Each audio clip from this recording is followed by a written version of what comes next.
안녕하세요. 자, 이번 시간에는 우리 2023년도 우리 지방직 회계학 기출문제에 대해서 우리 살펴보도록 하겠습니다. 자, 1번 문제인데, 자, 1번 문제는 우리 이제 복식부기 원리에서 우리 이제 기말 수정 분계에 대한 내용이에요. 문제는 뭐 어렵지 않습니다. 난이도는 이 정도 난이도는 뭐 하라고 우리가 봐야 되겠죠. 예, 난이도는 하가 되는 거고. 일단 이제 문제는 자, 7월 초에 현금 10,000원을 정기예금에 이제 가입을 하고 그다음에 이자 수익을 장부에 기록하지 않았어요. 기말에 가서 우리가 미수이자하고 이자 수익을 계산을 해야 되는 거죠. 그러니까 기말에 가서 즉 X1년도 12월 31일 날 기말 수정 분기를 통해서 자, 미수이자 그다음에 이자 수익 자, 이 분계를 누락을 했다는 거예요. 그러면 일단은 여기까지만 계산을 해도 우리가 오류에 대해서 오류의 효과를 우리가 파악할 수가 있는데 일단은 과대는 될 수가 없죠. 예, 자산을 누락했으니까 과소계상이 되는 거고 자산 누락으로 인해서 순자산이 과소가 되면 순이익도 과소가 되는 거죠. 이것도 과소가 되는 거예요.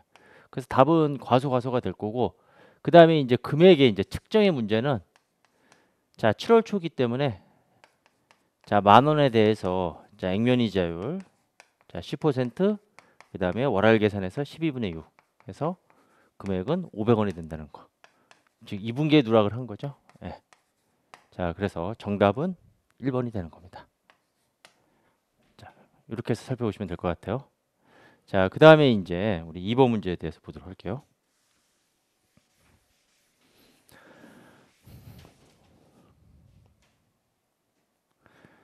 자, 2번 문제는 이거는 이제 자본유지 접근법에 의해서 이익을 측정하는 건데 자, 요구 사항에서는 기말 부채를 우리가 구하라고 했습니다. 예. 자, 요거 난이도는 요것도 자, 상중하에서 이제 하로 이제 우리가 저는 그렇게 생각을 합니다. 자, 그럼 이제 출발이 어디서 출발을 하냐면 기초 순자산에서 출발을 해요. 자, 그럼 기초 자산이 200만 원이고 기초 부채가 50만 원이니까 자, 기초 순자산은 자, 200만 원에서 순자산은 자산에서 부채 뺀 거니까 50만 원 차감한 자, 150만 원에서 우리가 출발을 하고 그다음에 이제 기중에 자본 거래와 손익 거래를 통해서 자본의 우리가 증감분을 계산하는 건데 자, 지금 자본 거래로 지금 두 가지가 제시가 되고 있어요. 유상증자. 자, 이거는 자본의 증가를 가져오게 되는 거고 125만 원. 그다음에 현금 배당. 요거는 자본의 감소를 가져오는 거니까 마이너스로 30만 원.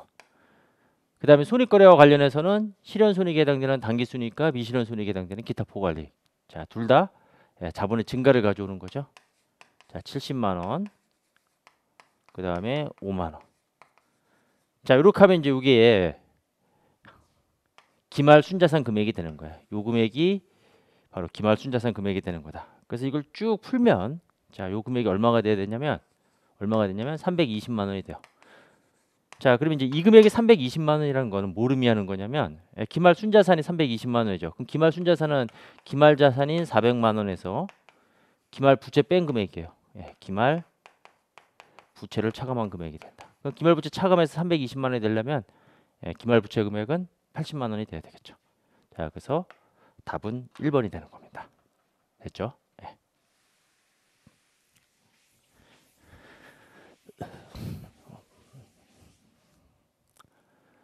자, 그 다음에 이제 3번 문제를 보시게 되면 요거는 사채와 관련된 문제인데 그 이전에 나왔던 문제들은 이제 주로 이 사채 만기 시점까지 인식해야 될 총 이자 비용을 물어봤는데 그걸 살짝 변형시킨 겁니다. 그래서 요거는 이제 총 이자 비용이 주어지면서 이번에는 이제 발행가액을 물어봤어요. 자, 그래서 기존에는 이제 우리가 어떤 형태의 문제가 나왔냐면 요거 제가 충분히 응용돼서 나올 수 있다고 제가 이제 시험에서도 이제 여러 번 강의하면서도 여러 번 얘기를 했는데 자, 일단 요 사채로부터 발생하는 만기까지 제가 현금 흐름을 구하라고 그랬죠. 자, 그러면 지금 만기가 3년이거든요. 예. 자, X1년 초, X1년 말, 그 다음에 X2년 말, 그 다음에 X3년 말. 요 사채에 투자하게 되면 요 사채로부터 이제 발생하는 미래 현금 흐름이 일단 만기 시점에서는 자, 액면가액이 이제 원금으로 이제 상환해야 되는 거고 100만 원이 되는 거고 자, 매년 액면이자. 지금 여기 보면 액면이자가 지금 유효자보다 더 커요. 그러면 이제 요거만 봐도 아, 요 사채는 무슨 발행이 이루어지는 거예요. 예. 할증 발행이 이루어진다는 걸 우리가 알 수가 있습니다. 유효이자율이 더 크면 그때는 할인 발행이 되는 거고. 그래서 이제 매년 요 100만 원에 대해서 액면 이자가 자 12만 원이 이제 계산이 되는 거고. 12만 원. 그래서 요 금액과 그다음에 이 금액에 대한 현재 가치. 이 현재 가치 금액이고 사채 발행비가 존재하지 않게 되면 그게 바로 사채의 발행가액이 되는 거예요. 자, 그래서 그 사채 발행가액 그게 X가 되는 거죠.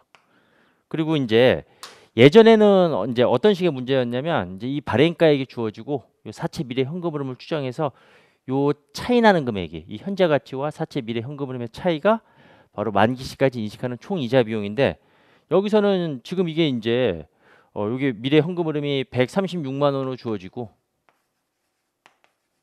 그다음에 사채 발행가액 요거 X 해가지고 요 금액이 차이 금액이 31만 263 요렇게 해서 이제 우리가 계산하는 거잖아요. 그래서 이제 제가 강의할 때도 기억이 나지만 이제 이자 비용이 주어지게 되면서 그때 이제 이 액면 이자율도 우리가 추정해서 물어볼 수 있다. 그래서 이제 이렇게 추정하는 걸 우리가 이제 계산할 수가 있는데 여기서 이제 발행가액을 추정하는 문제가 나왔습니다. 자, 그래서 이제 136만 원에서 31만 263원을 빼주게 되면 자, 발행가액인 X 금액은 104만 9,737원이 나오게 돼 있죠. 자, 그래서 정답은 1번이다 하는 겁니다. 자, 그래서 요거 난이도는 중상, 중 아니면 중상 정도 이해하시면 되는 거예요. 그래서 이제 기존에 나왔던 문제를 이제 다시 응용해서 이제 낸 겁니다. 추정하는 그 추정의 내용을 바꿔서 낸 거죠. 중으로 보시면 될 것 같아요. 난이도 중. 자, 그 다음에 이제 4번 문제.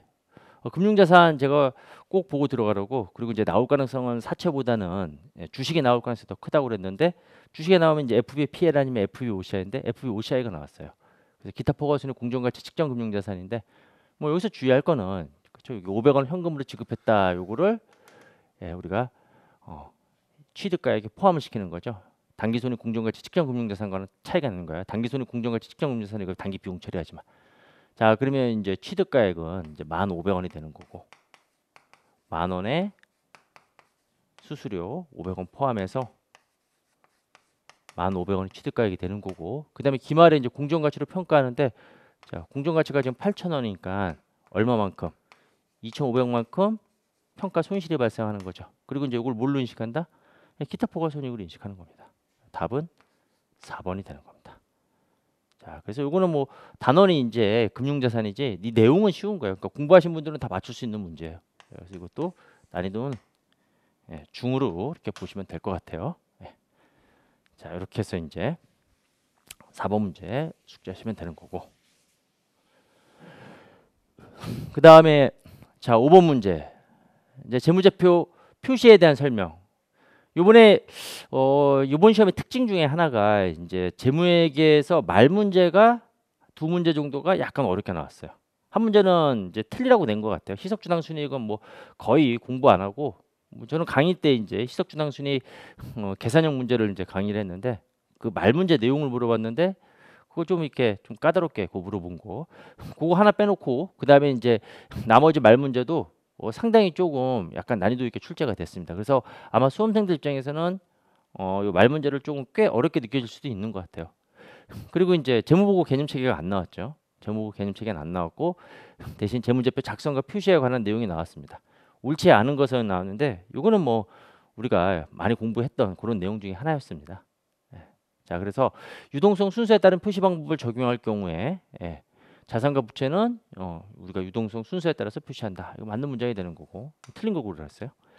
금융회사 같은 일부 기업의 경우에는 오름차순이나 내림차순 유동성 순서에 따른 표시 방법으로 자산과 부채를 표시하는 것이 유동, 비유동 구분법보다 더 신뢰성 있고 목적 적합한 정보를 제공한다. 그렇죠. 그러니까 일반 우리가 원칙적으로는 유동과 비유동의 이분법을 사용하는데 그 이분법을 사용하는 것보다 더 유용한 정보를 제공한다라고 하면 유동성 배열법도 인정해주고 혼합법도 인정해준다 그랬어요. 그런데 유동성 배열법을 적용하는 가장 대표적인 기업들이 바로 금융회사 같은 경우죠. 대부분의 자산과 부채가 만기로 구성되어 있는 금융자산과 금융부채로 구성이 됐으니까 맞는 문장이 되는 겁니다. 기업이 명확히 식별 가능한 영업주기 내에서 재원의 용역을 제공하는 경우에 재무상태표에 유동자산과 비유동자산 및 유동부채와 비유동부채를 구분해서 표시한다. 정상 영업주기 가지고 구분 표시한다는 걸 나타내는 거죠. 그러니까 1, 2, 3은 다 맞는 거고 그럼 답은 이제 4번이 되는 거예요. 예. 자, 어디가 틀렸냐? 기존의 대출 계약 조건에 따라서 보고 기간 후 적어도 12개월 이상 부채를 차환하거나 연장할 것으로 기대하고 있고, 예. 그런 재량권이 있더라도 보고 기간 후 12개월 이내에 만기가 도래한다면 유동부채로 분류한다. 아니죠? 예, 이러한 재량권이 있으면 이거는 우리가 이제 유동부채로 분류하지 않는다. 답입니다. 유동부채로 분류하게 되는 거죠. 그래서 정답은 4번이 되는 거고 난이도는 예, 중으로 보시면 될 것 같아요. 예.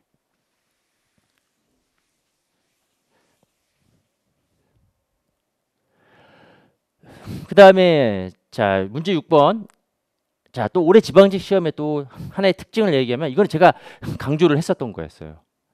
원가 관리에 대한 중요성이 높아질 거다. 그래서 제가 분명히 예, 우리 특강할 때도 원가 관리에 대한 공부를 우리가 열심히 해야 될 거다. 그래서 수업도 우리가 시간을 많이 할애해서 우리가 공부를 했고 굉장히 난이도 있는 문제도 많이 풀어봤는데 실제 우리가 풀어봤던 그런 형태의 문제들이 많이 출제가 됐습니다. 거의 다 출제가 됐죠.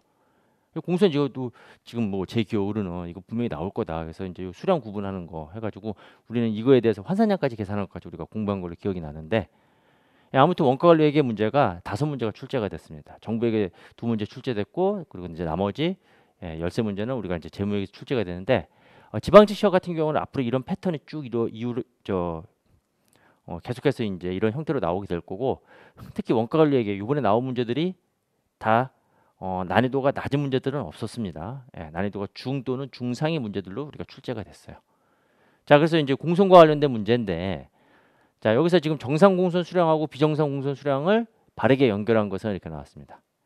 그래서 기초제공품하고 단계 착수량 800단위, 4,200단위 이게 총 산출량이 되는 거죠. 제가 산식으로 풀어드릴 거예요. 자, 그래서 총 5,000단위에서 출발해가지고 당해년도에 검사받아서 합격하지 않은 수량을 차감한 나머지가 단기검사 합격품이 되는 거고 그 단기검사 합격품이 바로 뭐가 되는 거야? 검사 시점을 통과한 수량이 되는 거야.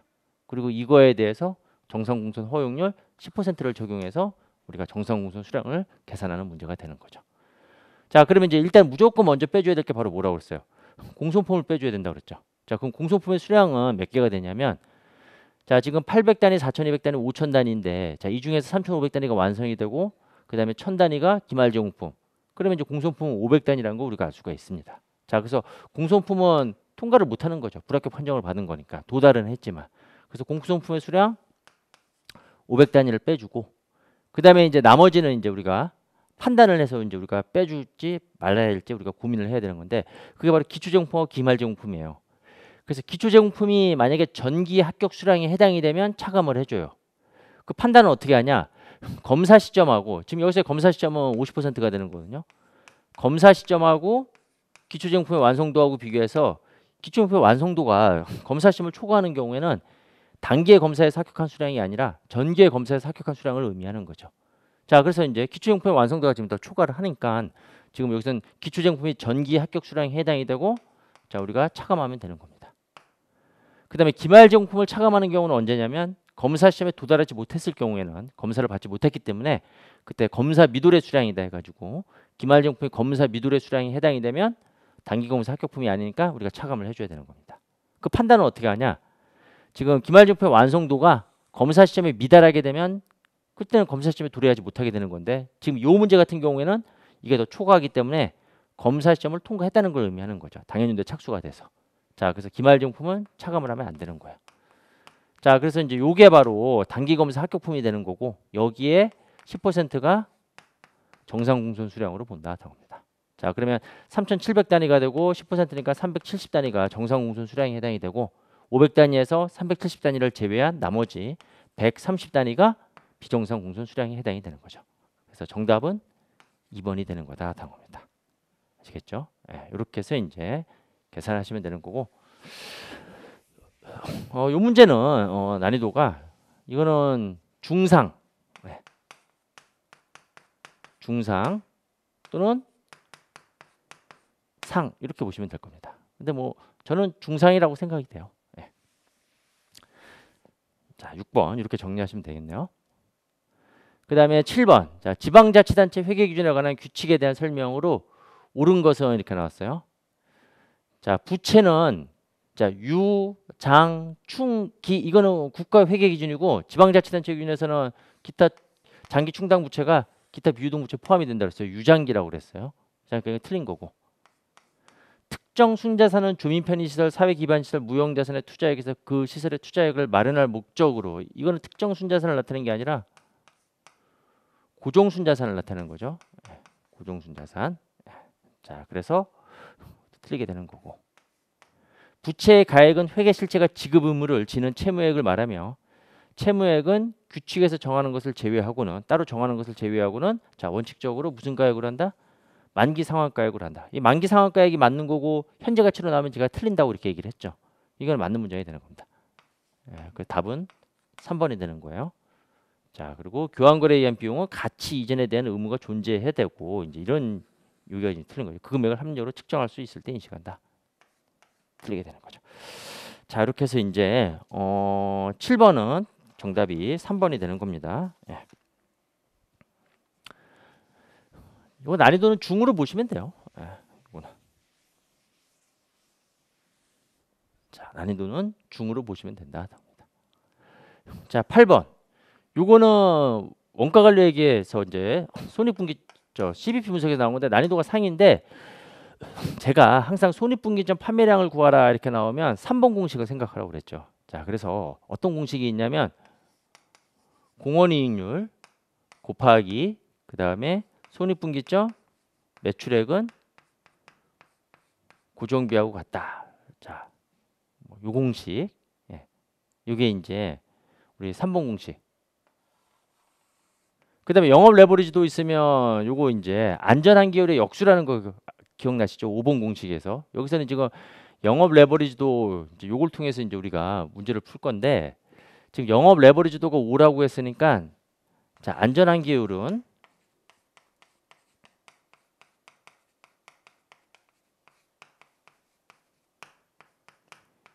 영업 레버리지도의 역수가 돼요. 그 5분의 1이 되니까 이게 0.2가 되는 거고 그럼 안전한 기율은 안전한 기율 우리가 이렇게 두고 갈 수가 있어요. 현재의 매출액에서 손익분기점 매출액을 빼서 현재의 매출액으로 나눠주면 이게 안전한 기율이 되는 거예요. 0.2. 지금 여기서 지금 공원이익률이 주어져 있어요. 40% 이렇게 나왔죠. 근데 여기 지금 고정비는 지금 주어져 있지 않거든요. 자, 그런데 공원이익률 우리가 40% 주어져 있고 그 다음에 지금 여기서 보게 되면 현재 매출액을 우리가 알 수가 있습니다. 예, 현재 매출액이 200단위를 단위당 1,000원에 판매했다 이렇게 나왔습니다. 이게 지금 현재 매출액이에요. 자, 그럼 현재 매출액이 얼마가 되는 거예요? S가 200 곱하기 1000이니까 20만 원이 되는 거죠. 그러면 우리가 얘도 구할 수가 있는 거죠. 자, 그러면 이제 20만 원에서 자, 마이너스 손익분기점 매출액 BES 나누기 20만 원 하게 되면 이게 0.2가 나오는 손익분기점 매출액을 구하면 되겠죠. 자, 그러면 이제 손익분기점 매출액은 이게 얼마가 나오냐면 이게 이제 4만 원이 되는 거니까 16만 원이 되겠죠. 그러니까 여기서 이제 뭐 다양하게 물어볼 수가 있는데 만약에 고정비를 물어봤다라고 하면 그때는 이제 0.4에다가 손익분기점 매출액 우리가 구했으니까 16만 원 해서 그 고정비 나오는 거. 이런 형태의 우리가 문제를 풀어봤었어요. 예. 근데 여기서는 지금 요걸 물어보지 않고 뭘 물어봤냐면 손익분기점 판매량을 물어봤거든요. 그럼 손익분기점 매출액이 16만 원인데 손익분기점 판매량이라는 거는 결국 손익분기점 판매량 요 BQ 여기다가 판매 가격을 곱하면 그때는 손익분기점 매출액이 되는 거죠. 근데 지금 이게 주어졌어요. 이게 1,000원으로. 자, 그래서 16만 원 나누기 1,000원에서 160단위가 되는 거죠. 그래서 지금 요 문제는 요걸 물어봤는데 예전에 우리가 풀었던 문제 중에서 이거 영업 레버리지도 주어지면서 고정비를 계산하는 그런 문제를 우리가 풀어본 적이 있었잖아요. 그러니까 그 문제하고 거의 똑같은 문제가 되는 거죠. 그러니까 이 문제 어렵다고 하지만 그렇죠? 그 5번 공식에서 지금 3번 공식과 5번 공식 지금 이 문제를 5번 공식을 이용해서 우리가 푼 거거든요. 예, 그렇게 해서 이제 우리가 풀 수 있는 문제였다 합니다. 어려운 문제가 아니었죠. 그러니까. 예. 그래서 정답은 4번이 되는 거고 근데 수험생들 입장에서는 이건 난이도가 상이 될 겁니다. 자, 이렇게 해서 8번 문제 보시면 되고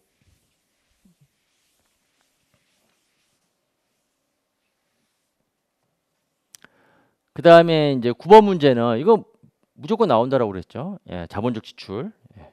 자, 그래서 지금 10월 초에 10만 원에 취득해서 지금 한 2000X 2년 말 10, 11, 12 3개월 동안 보유하다가 자본적 지출이 발생을 했고 그 다음에 그 이후에 이 자본적 지출로 인해서 회계 추정 변경이 이루어진 거야. 감가상각 요소된 변경 그리고 그 이후에 감가상각비를 물어본 거죠. 자, 그러면 가장 먼저 계산해야 될 게 뭐라고 그랬냐면 자본적 지출이 발생하기 전까지의 장부 금액을 구하라고 그랬어요. 자, 그러면 이제 감가상각비가 3개월치 감가상각비 우리가 계산을 해야 되겠죠. 자, 연수학계법이니까 10만 원에 대해서 잔존가치 2만 원. 감가상각 대상금액. 그다음에 내용연수가 4년. 그러면 10분의 4가 상각률이 되는 거고 이게 이제 연 감가상각비가 되는 거고 3개월치니까 12분의 3이 되는 거죠. 자, 그러면 이게 얼마가 되냐면 32,000원에서 4분의 1이니까 8,000원이 되는 거예요.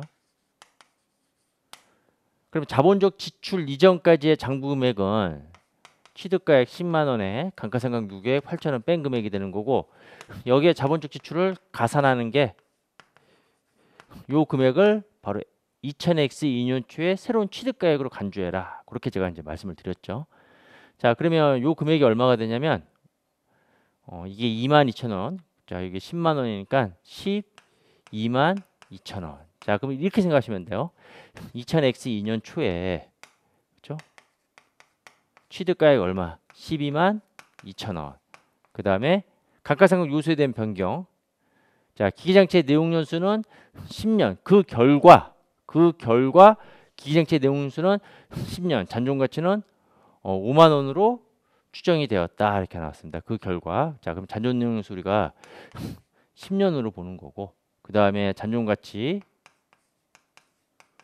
5만 원. 그 다음에 감가상각 방법을 정액법으로 변경하였다. 이렇게 되는 거죠. 자, 그러면 이제 122,000원에서 마이너스 5만 해주게 되면 자, 요 금액이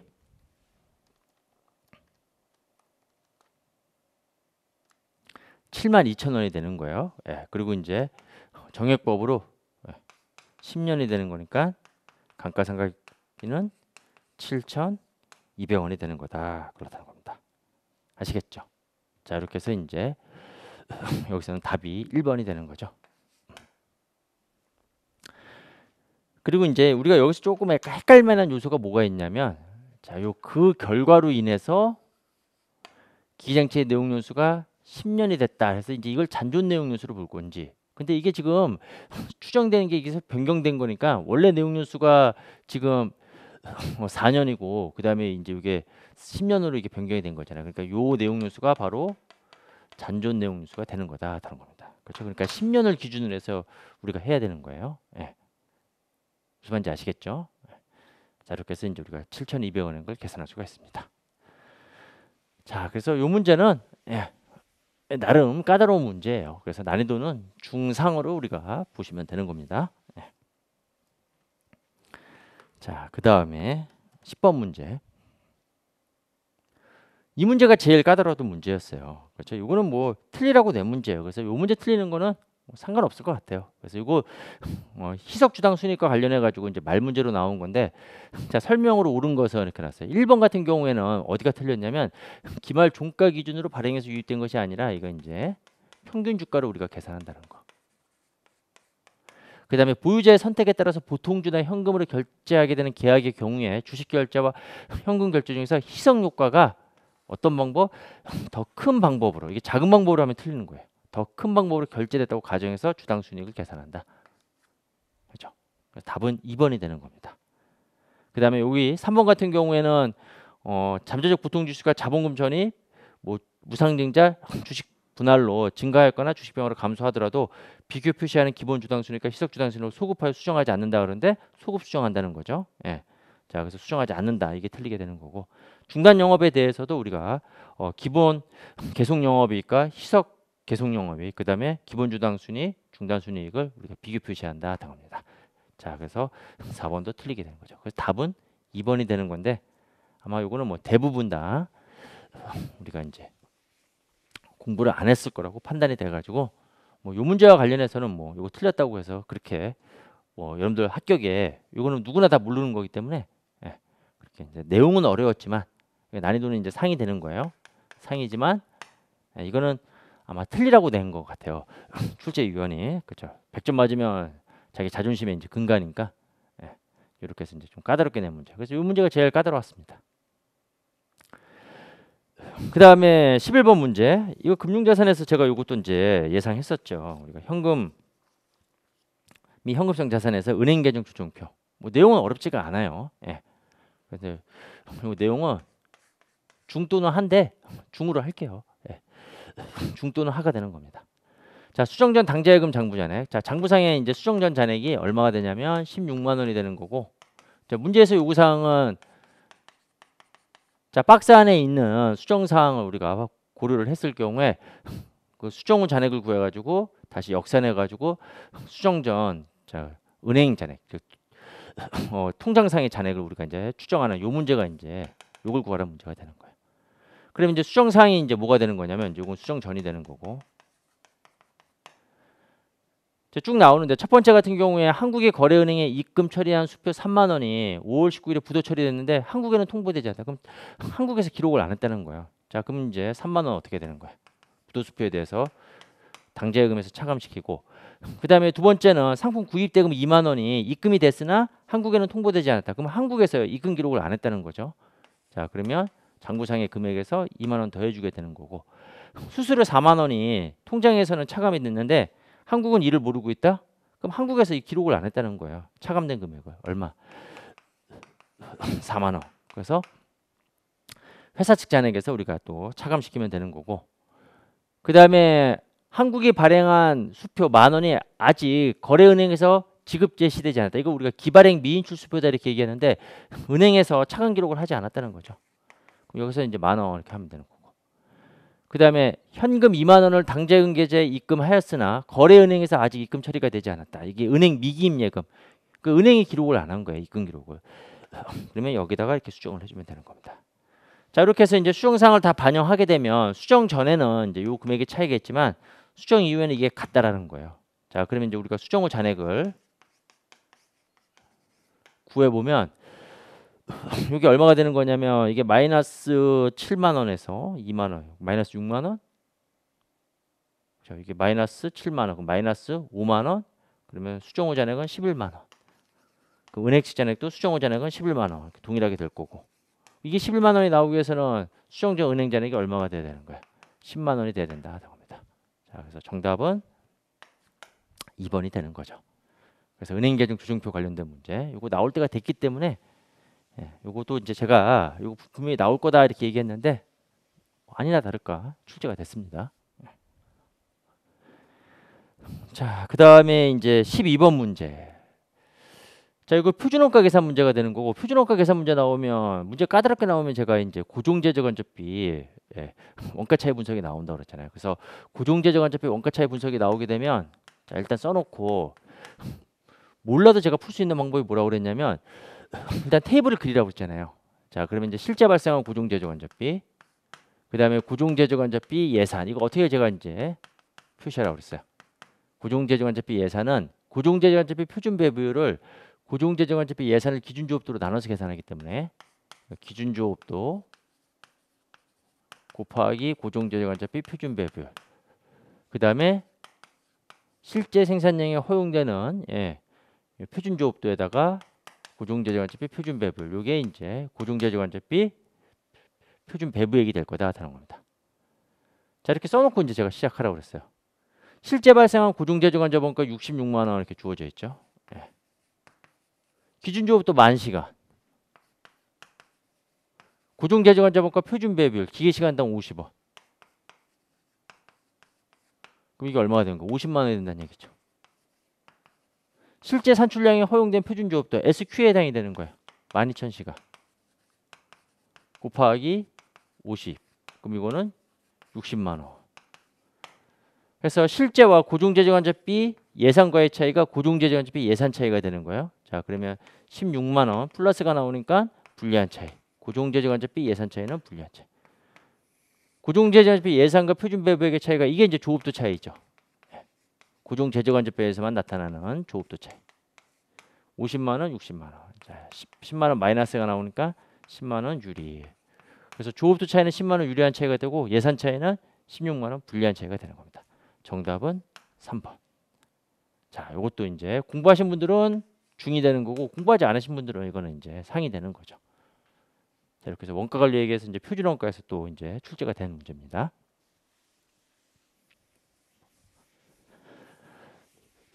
자, 그 다음에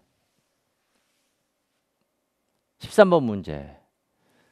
자, 요거는 이제 재고자산에서의 이제 우리 재고자산 매입액을 우리가 이제 구하라고 그랬는데 이거 제가 어떻게 구했냐면 T계정 통해서 구하라고 했잖아요. 자, 그래서 우리 여기 재고자산 상품이다 이렇게 하면 T계정 그려놓고 자, 순서 차변부터 기초 단기 매입액 그 다음에 그래서 이제 단기 판매 가능 상품 구하고 그 다음에 이제 비용으로 인식되는 재고자산 이게 이제 비용으로 계상되는 재고자산 재고자산 금액 중에서 비용 계상되는 금액 그 다음에 기말재고 이렇게 되어 있는 거예요. 기말재고에는 감모손실과 평가손실이 다 반영되기 때문에 자, 요 기말재고는 우리가 어떻게 계상한다? 실제 재고 수량을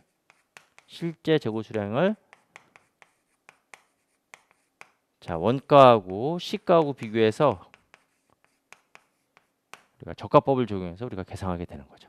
이 테이블을 완성해서 우리가 이제 대차 평균의 원리를 통해서 우리가 계산을 하는 거예요. 자, 그럼 이제 기초재고자산은 이제 5만 원이 되는 거고 지금 요 문제에서는 지금 얘를 구하는 거예요. 얘를 요 매입액을 구하라 그런 거죠. 자, 그다음에 이제 기말재고자산은 실제 재고 수량이 지금 100단위가 되는 거고 여기 100단위가 되는 거고 곱하기 원가하고 시가 중에서 낮은 금액 그럼 원가는 지금 1,000원이 되고 시가는 950원이 되는 거잖아요. 자, 1,000원 그 다음에 950 그럼 100 곱하기 950이 되는 거죠. 자, 그러면 그 금액이 얼마가 되냐면 95,000원이 되는 겁니다. 95,000원. 자, 요걸 이제 우리가 잘 파악을 해야 되는데 자, 비용으로 인식되는 재고자산 금액인데 포괄손익계산서의 매출원가 이게 비용이에요. 재고자산 비용으로 인식되는 금액 이게 얼마냐면 65만 1,000원이고 그 다음에 요 문제 조건에서 자, 원가성이 있는 재고자산 감모손실은 포괄손익계산서의 매출원가에 포함됐지만 그 원가성이 없는 그렇죠? 이거는 이제 정상감모를 나타내는 거고 정상감모는 매출원가에 포함시켰지만 원가성 없는 비정상감모분 여기 비정상감모분이 있어요. 전체 감모손실 중에서 40%는 원가성이 없는 비정상감모분이 되는 거죠. 그럼 매출원가로 비용 처리되는 금액은 65만 1,000원이지만 우리가 비정상 감모손실 매출원가가 아닌 영업의 비용으로 우리가 계산되는 비정상 감모손실 얘를 우리가 계산을 해야 되는 거예요. 이걸 빠뜨리면 안 되는 거죠. 자, 그러면 감모손실 전액은 얼마가 되냐? 감모는 수량의 감소분이니까 110단위에서 100단위 차감한 이 10단위가 감모 수량이 되는 거고 그 다음에 이거 원가로 계산하게 되면 1,000원이 되는 거예요. 그러니까 감모손실 총액은 10,000원이 되는 거고 이 중에 40%에 해당되는 4,000원이 바로 비정상 감모가 되는 거예요. 그렇죠? 그럼 비정상 감모손실은 매출원가가 아닌 다른 비용으로 우리가 계산이 되니까 여기 4,000원 이렇게 추가로 계산해야 되는 거죠. 자, 이렇게 계산하게 되면 자, 지금 비용으로 인식되는 요 재고자산 금액은 얼마가 되냐면 65만 5천원이 되는 거고 기말재고가 9만 5천원이 되는 거예요. 그럼 65만 5천원 플러스 9만 5천원 하게 되면 75만 원이 되는 거고 그럼 요 금액도 얼마가 돼야 되는 거야? 75만 원이 되는 거죠. 그럼 우리가 매입 금액은 5만 원에 이 금액도 해서 75만 원 되는 거니까 70만 원이라는 걸 추정해서 우리가 계산할 수가 있죠. 그래서 정답은 3번이 되는 거다. 다음 겁니다. 그래서 이것도 이제 추정해서 물어본 거기 때문에 난이도는 중상 정도 이렇게 생각하시면 될 것 같아요. 예. 자, 이렇게 해서 이것도 이제 우리가 많이 풀어봤던 거죠. 그래서 제가 순서를 항상 T계정 그려가지고 이게 1번, 2번, 이게 3번 이런 식으로 우리가 계산하는 건데 물어보는 내용만 다른 거지 요 안에서 우리가 다 물어본 겁니다. 그러니까 이 방법으로 하면 문제가 어떻게 출제가 되든 우리가 다 풀 수 있다고 제가 강조했던 게 기억이 나네요. 예. 자, 이렇게 해서 이제 우리가 13번 이렇게 살펴봤고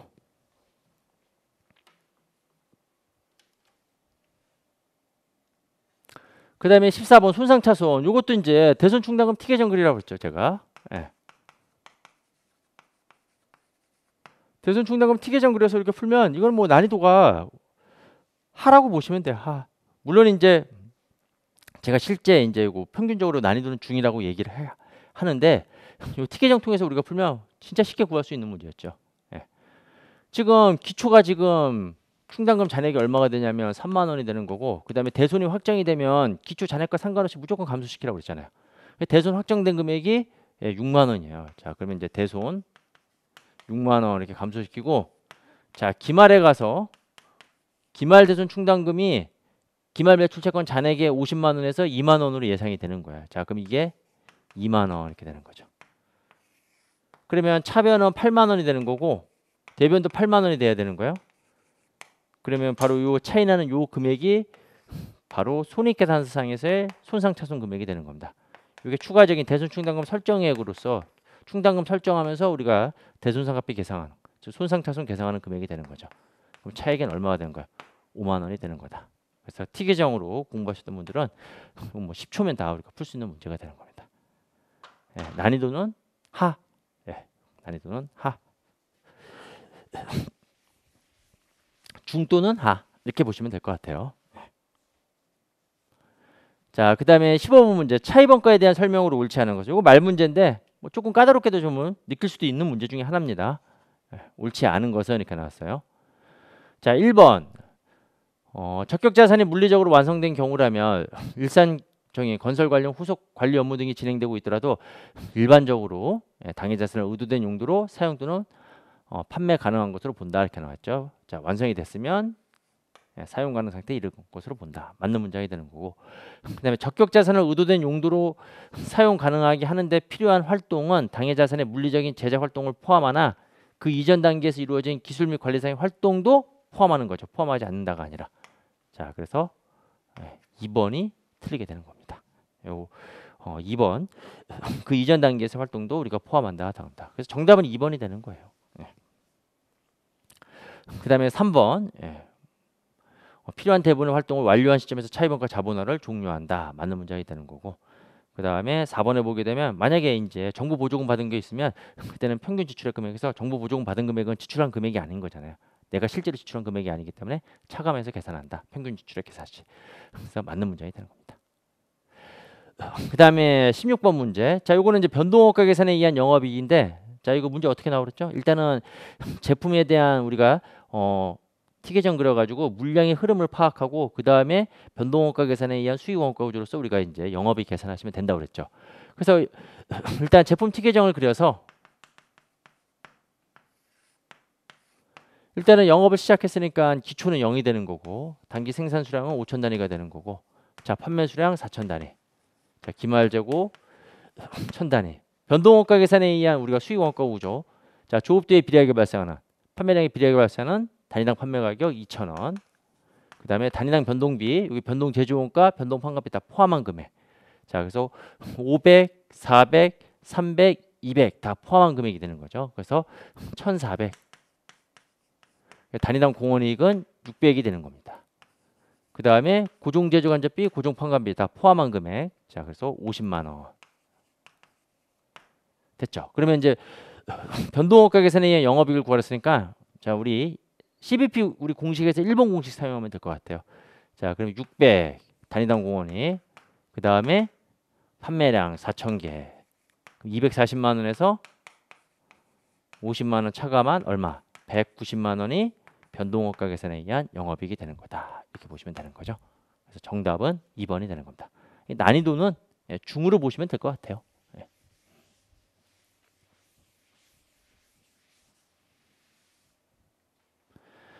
자, 17번 회계 정책, 회계 추정의 변경 및 오류에 대한 설명으로 옳지 않은 것은, 뭐 문장은 길었는데 뭐 다 고른 건 어렵지가 않을 겁니다. 투입 변수나 측정 기법의 변경이 회계 추정치에 미치는 영향은 전교류 수정에 비롯되지 않는 회계 추정치 변경이다. 맞고, 기업의 재무 상태, 재무 성과, 현금 흐름을 특정한 의도대로 표시하기 위해서 중요하거나 중요하지 않은 오류를 포함하여 작성된 재무제표는 기준에 따라서 작성되었다고 할 수가 없다. 맞는 문장이 되는 거고, 그 다음에 3번이 틀렸죠. 우리 회계 추정의 변경 효과가 변경이 발생한 기간과 미래 기간에 모두 영향을 미치는 경우에 발생한 기간에는 뭐 단기 손익에 포함하고 인식하고 미래 기간의 회계 추정 변경 효과는 기타 포괄 손익을 인해서 전진적으로 인식한다. 그렇지가 않죠. 예. 회계 추정 변경이 일어나게 되면 그 이후부터는 우리가 이제 그 이후부터 전진적으로 인식한다 이렇게 나왔지. 뭐 발생한 기간은 뭐 단기 손익으로 인식하고 그 이후의 기간은 기타 포괄 손익으로 인식하는 게 아니라 그냥 발생 이후의 기간에서 발생 이후부터 우리가 전진적으로 인식한다. 그 전진적으로 인식한다는 거는 그 이후의 회계 처리에 따라서 단기 손익 또는 기타 포괄 손익으로 인식한다는 걸 그걸 의미하는 거다라는 겁니다. 자, 그래서 3번이 틀린 겁니다. 예. 자, 4번 맞는 문장이 되는 거죠. 수정하는 거, 재무제표 제작성하는 거 오류와 관련해 가지고. 자, 이렇게 해서 이제 보시면 되고 난이도는 중 또는 중상 이렇게 생각하시면 될 것 같아요. 그다음에 18번 문제 이거 나온다고 그랬죠. 이거 뭐 우리가 다 예상했던 겁니다. 그래서 우리 재정운용표상에서의 그렇죠? 재정운용 순원가라든가 또는 재정운용 결과 구하는 게 우리가 정부에게서는 계산 문제로 나올 것에 가장 높다고 그랬잖아요. 자, 사감비라고 제가 기억하라 했잖아요. 그럼 사업 순원가를 계산하는 거예요. 자, 그럼 사업 순원가는 먼저 자, 비용을 우리가 플러스로 표시하는 겁니다. 총원가 20만 원에서 사업 수익 7만 원을 차감한 13만 원이 사업 순원가가 되는 거고 자, 여기에 사관비, 관리 운영비가 되는 거죠. 예. 관리 운영비 더해줘요. 5만 원. 그 다음에 비배분 비용 더해주고 사관비, 비배분 비용 더해주고 비배분 수익은 차감합니다. 그래서 비배분 비용 3만 원. 그 다음에 비배분 수익 2만 원 이거 차감. 자, 여기까지가 재정운용 순원가가 되는 거예요. 그래서 만약에 재정운용 순원가를 구하라 그러면 얘가 답이 되는 거예요. 재정운용 순원가 아니면 재정운용 결과 물어본다고 그랬는데 재정운용 순원가를 구하라고 했다라고 하면 얘가 답이 되는 거죠. 그러면 이건 얼마가 되냐면 18만 원에 18만 원이죠. 예. 21만 원에 2만 원. 응? 그렇죠? 이게 19만 원이 되는 거죠.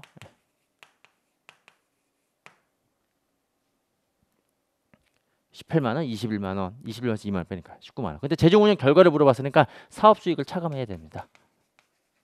아, 일반 수익을 차감해야 되는 거죠. 사업 수익이 아니라 일반 수익을 차감해야 되는 거예요. 그래서 일반 수익 4만 원을 차감한 게 바로 재정운용 결과. 그래서 여기서는 재정운용 결과를 물어봤으니까 19만 원. 이게 만약에 재정운용 순원가를 물어보면 답이 4번이 되지만 재정운용 결과를 물어봤으니까 이거는 15번이 아니라 15만 원이 되는 거죠. 그래서 정답은 2번이 되는 거다 라는 겁니다. 됐죠? 예. 자, 이렇게 해서 보시면 되고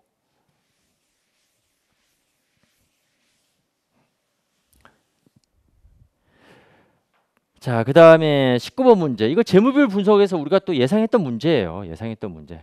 자, 그래서 지금 문제에서 보게 되면 자산 총계 28,000원 있고 비유동 자산이 16,000원 있으니까 일단 물음표부터 우리가 채워 나가는 거예요. 채울 수 있는 거는. 이게 28,000원. 이게 이제 유동 자산과 비유동 자산의 합계 금액이니까 자, 유동 자산 요 금액은 얼마가 되는 거야? 12,000이 돼야 되는 거고. 그렇죠? 그다음에 요 12,000이 어떻게 구성이 됐냐면 현금 2,000과 매출 채권, 재고 자산 이렇게 구성이 됐으니까 요 두 금액은 10,000원이 된다는 걸 우리가 알 수가 있는 거고. 일단 우리가 채워 나갈 수 있는 것부터 먼저 다 채워 나가는 거예요. 지금 부채 총계하고 자본 총계 합쳐 가지고 28,000원 되는 거니까 자본 총계가 13,000원이니까 부채 총계는 요게 18,000원 되는 걸 13,000원에서 2만 15,000원 되는 걸 우리가 알 수가 있는 거고. 그렇죠? 예. 그다음에 매입 채무 쭉 이렇게 나왔습니다. 요까지는 다 우리가 이제 채워 나갔어요. 자, 그다음에 이제 나머지는 이제 요 비율 가지고 우리가 판단하는 거예요. 비율 가지고. 유동 비율. 유동 비율은 유동 자산을 유동 부채로 나눈 게 바로 유동 비율이 되는 거예요. 그래서 이게 150% 1.5가 되는 거고 그다음에 당자 비율은 당자 자산을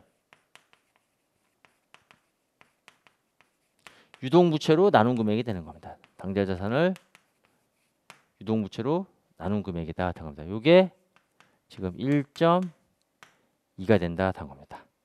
자, 그래서 이제 우리가 일단 여기까지는 다 우리가 이제 계산이 된 거죠. 예.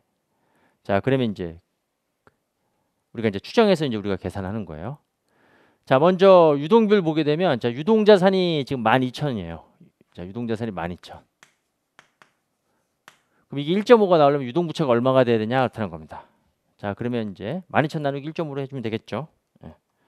12,000 나누기 1.5를 하게 되면 이게 8,000이 돼요. 예, 유동부채가 8,000이 된다. 그럼 이게 8,000이죠. 그럼 단기 차입금은 이게 얼마가 되냐면 이게 7,000이 된다는 걸 알 수가 있습니다. 그다음 부채 총계가 15,000이 돼야 되거든요. 그러면 유동부채에다가 비유동부채 더한 금액이 15,000이 돼야 돼요. 그러면 비유동부채 7,000이 되는 거고 비유동부채는 장기 차입금밖에 없으니까 장기 차입금 금액 B 금액은 우리가 이제 구했어요. 7,000이 되는 거다. 됐죠? 자, 그다음에 유동부채 8,000이에요. 그러면 당좌 자산은 얼마가 되냐면 이건 9,600이 된다는 걸 알 수가 있죠. 8,000에다가 우리가 이제 1.2 곱해주니까. 그럼 당좌 자산이 지금 얘를 나타내는 거거든요. 현금과 매출채권이 당좌 자산. 그럼 이게 9,600이 되는 거예요. 그렇죠? 그 다음에 이제 그럼 매출채권이 얼마가 되냐? 2,000에서 9,600 요 차이 금액이니까 7,600이 되는 거죠. 그럼 재고 자산은 지금 요게 세 개 다 더한 금액이 12,000 아니면 매출채권과 재고자산 더한 금액이 10,000원이 돼야 되는 거거든요. 그럼 재고자산 얼마가 돼요? 2,400이 돼야 되는 거죠. 자, 그래서 이제 우리가 구하고자 하는 재고자산 금액은 2,400이 되는 거고 그 다음에 장기차입금 B는 얼마가 되는 거예요? 7,000이 되는 거죠. 그래서 이제 정답은 2,400, 7,000이 되는 거예요. 2,400, 7,000 1번이 되는 거죠. 자, 이렇게 해서 요것도 우리가 그렇죠? 우리 그 실전 문제집에서 우리가 BS 그려놓고 풀면 문제가 쉽다는 거 관련 문제 그 이전에 출제됐던 그런 형태의 문제도 있기 때문에 우리가 다 한번 풀어봤던 그런 문제 중에 하나입니다. 난이도는 중상 정도로 보시면 될 것 같아요. 자, 그다음에 이제 마지막으로 이제 우리 정상개별 원가 계산에서 이제 우리 실제 발생한 제조간접원가 구하라고 그러는데 이것도 우리가 뭐 예상했던 거예요. 일단은 제조간접원가 배부율을 우리가 구해보면 제조간접비 예정 배부율은 15만 원을 3,000시간 나누니까 50원이 되는 거죠. 제조간접원가 예정 배부율 50원. 그럼 예정 배부액은 제조간접비 예정 배부율 50에다가 실제 조업도 3,200시간을 곱한 게 이게 바로 예정 배부액이 되는 거예요. 자, 그러면 50 곱하기 3,200 하게 되면 16만 원이 되는 거고 자, 배부 차이가 주어졌으니까 주어진 배부 차이를 가지고 실제 발생한 제조간접원가를 알 수가 있는 거죠. 5,000원 과소 배부했다는 거는 실제 발생액보다 예정 배부액이 더 적게 배부했다는 걸 의미하는 거예요. 자, 그 얘기는 16만 원에다가 5,000원 더해가지고 16만 5천 원이 바로 실제 발생이고 이게 예정 배부액. 그래서 배부 차이는 과소 배부가 되는 거죠. 이게 만약 과대 배부면 차감하면 되는 겁니다. 그래서 실제 금액은 16만 5천 원이 되는 거죠. 자, 이렇게 해서 보시면 되겠습니다. 자, 이렇게 해서 이제 우리 2023년도 지방직 기출 문제에 대해서 다 설명을 드렸고 문제 수준은 뭐 작년하고 유사하다 이렇게 생각하시면 되는 겁니다. 그런데 실제적으로 이 문제를 접한 수험생 입장에서는 약간 어렵게 느껴졌을 거다 이렇게 생각을 하시고 뭐 저한테 수업 들으셨던 분들은 굉장히 쉽게 문제를 풀었을 거라고 생각이 됩니다. 저와 같이 뭐 어려운 문제도 많이 풀었었잖아요. 자, 이렇게 해서 이제 우리 강평을 마치고 아무튼 여러분들의 합격을 기원하도록 하겠습니다. 자, 여러분 수고하셨습니다.